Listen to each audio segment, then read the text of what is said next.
In this video, you're going to learn how to identify which note the singer is singing and why this is useful for playing by ear. Welcome back to Butterfly Piano. I'm Ed, and this is Piano Improvising for Beginners. In the video, How to Think Like a Pro Musician, which I'll leave in a link down below in the description box, you learned about the numbering system. Let's recap this now before we move on. Each note in a scale has its own number. Let's use the G major scale. So each of these notes has a number. G is the first note in the scale. This is the second, the third, the fourth, the fifth, the sixth, and the seventh. So there's 7 notes in the scale, and the G is a repeat of the first note. So the D is 5.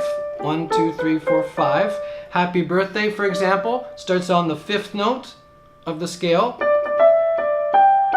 Okay, this is the 3rd, the 6th, the 2nd. So get really comfortable thinking in terms of numbers.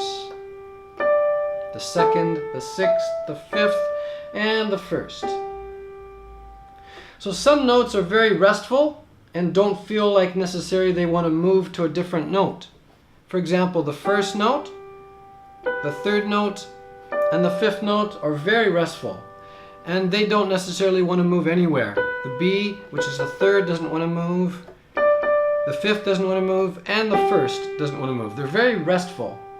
But the other notes in the scale are unresolved or unrestful, like they want to move up or down. So when you can recognize this by ear, this is part of playing by ear, this will help you. It's a little mini skill that will help you to play by ear and just to recognize this. So the 2nd note in the scale, it wants to go down to the 1st or go up to the 3rd, like this. So here's the 2nd note on the top. So it's going from the 2 to the 1. It wants to resolve. The 2 wants to resolve to the 1, or the 2 wants to resolve up to the 3. Now here's the 4. 1, 2, 3, 4. It wants to resolve down to the 3, like this. So the top note is the 4, and it wants to resolve to the 3. Now we go up to the 6 in the key of G major. 1, 2, 3, 4, 5, 6. The 6 wants to resolve down to the 5, like this.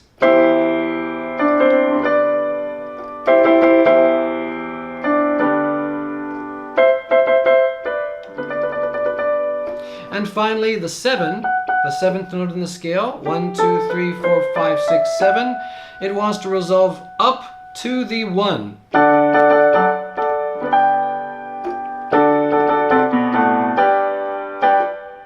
So start to listen to your favorite songs with a musical mind, listening to the notes that the singer is singing and trying to figure out on which note or scale degree the singer is singing. Now you may not know that the singer's in the G major scale, or the A major scale, or in the C major scale, or in G minor. But you can get into the habit of training your own mind, your musical mind, to think in numbers. So is the singer holding the 2nd note in the scale? Going to the 1, the 4 goes to the 3, the 6 goes to the 5, the 7 goes to the 1. So I hope this has been useful. This is a little mini skill to help you with playing by ear and recognizing scale degrees when you hear them in your favorite songs. In this video, you learned a little bit about how to identify notes that the singer is singing and why this is useful for playing by ear. Thank you so much for watching. If this has been helpful, click on the like and subscribe. Share this with your family and friends, and I'll see you in the next video.